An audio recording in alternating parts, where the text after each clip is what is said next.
Shalom, saudara-saudari yang terkasih.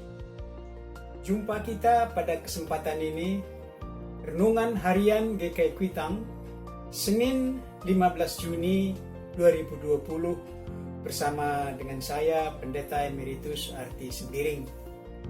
Firman Tuhan kita akan renungkan dari Roma pasal 8 ayat 18. Roma 8 ayat 18 berbunyi, "Sebab aku yakin bahwa penderitaan zaman sekarang ini tidak dapat dibandingkan dengan kemuliaan yang akan dinyatakan kepada kita." Sekali lagi saya bacakan.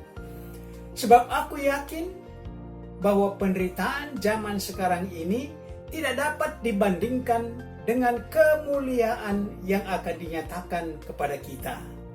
Berdasarkan firman Tuhan ini, kami mengambil tema untuk kita renungkan yang berbunyi, "Berakit-rakit ke hulu, berenang-renang ke tepian."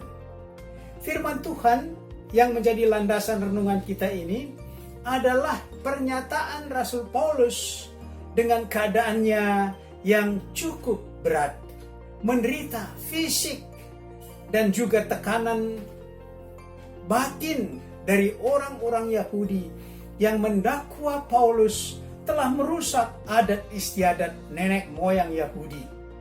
Namun Paulus menanggapi suasana itu dengan berkata, "Sebab aku yakin bahwa penderitaan zaman sekarang ini tidak dapat dibandingkan dengan kemuliaan yang akan dinyatakan kepada kita." Saudara-saudari yang dikasihi Kristus, merenungkan firman Tuhan dengan tema yang berbunyi, "Berakit-rakit ke hulu, berenang-renang ke tepian," suatu peribahasa yang cukup dikenal di tengah-tengah masyarakat kita, dan maknanya pun sangat jelas dan sederhana, agar kita rela dan mau berlelah-lelah untuk sesuatu yang kita perjuangkan atau yang kita kerjakan yang kelak memberi kesenangan. Bukan sebaliknya, diawali dengan bersenang-senang namun akhirnya mengalami kesukaran, penderitaan yang berkepanjangan. Diawali dengan jerih lelah, bukan pula asal-asalan.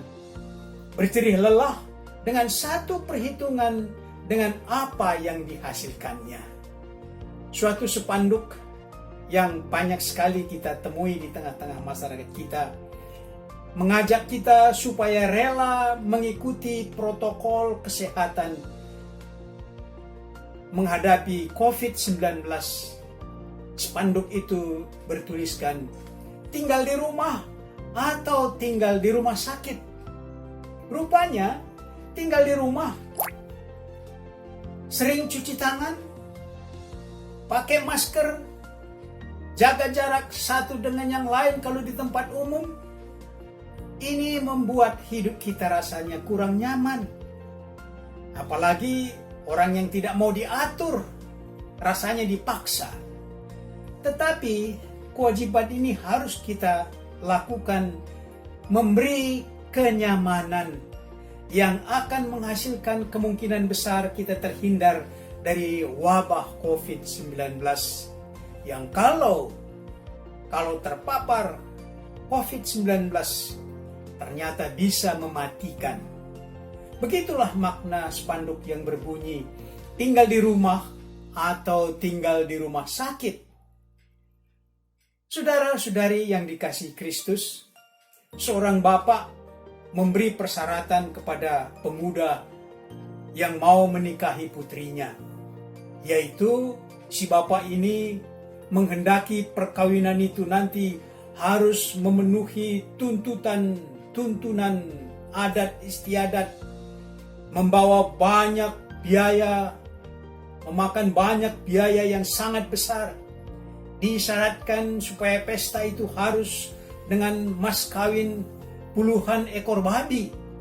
Karena cintanya, maka si pemuda ini rela meminjam uang supaya pestanya boleh meriah, menyenangkan hati bapa mertuanya nanti. Tetapi setelah pernikahan mereka berjalan 15 tahun, rumah tangga mereka cekcok terus. Rumah warisan peninggalan orang tua si laki-laki mau dijual, dan penghasilan mereka semuanya tersedot untuk membayar pinjaman utang pesta perkawinannya 15 tahun yang lalu yang ternyata belum lunas. Pepatah bagi pernikahan ini rupanya berbunyi, berenang-renang ke hulu, berakit-rakit ke tepian, bersenang-senang dahulu, bersakit-sakit kemudian. Ini sungguh terbalik.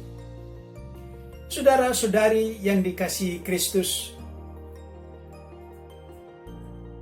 Rasul Paulus menegaskan bahwa Injil tidak menjanjikan anak-anak Tuhan terbebas dari penderitaan atau kesukaran. Injil tidak menjanjikan selamanya cerah, terang, enak. Tetapi sebaliknya, seperti Tuhan Yesus memanggil pengikut-pengikutnya agar siap memikul salib. Salib dalam arti kesukaran hidup dan penderitaan hidup. Itulah yang sudah dialami oleh Rasul Paulus sebagai pengikut Kristus, dan yang telah menyerahkan dirinya sebagai rasul untuk memberitakan Injil. Karena memberitakan Injil itu banyak sekali penderitaan yang dialami oleh Rasul Paulus. Penderitaan seperti difitnah, dianiaya, dijebloskan ke penjara. Dalam perjalanannya dia kehausan, kelaparan, kapal yang ditumpanginya pecah, diserang badai laut. Tetapi apakah Paulus kapok? Ternyata Paulus tidak kapok. Apakah dia minta berhenti melayani? Ternyata dia tidak berhenti melayani. Tidak mau istirahat walau sejenak. Kenapa terus melayani? Jawabannya, penderitaan yang mendera dia itu tidak seberapa jika dibandingkan dengan kemuliaan yang diterimanya kelak bersama Kristus. Paulus sudah melihat dengan jelas dia akan menerima mahkota kebenaran. Dalam 2 Timotius 4 ayat 8, bagiku sudah tersedia mahkota kebenaran.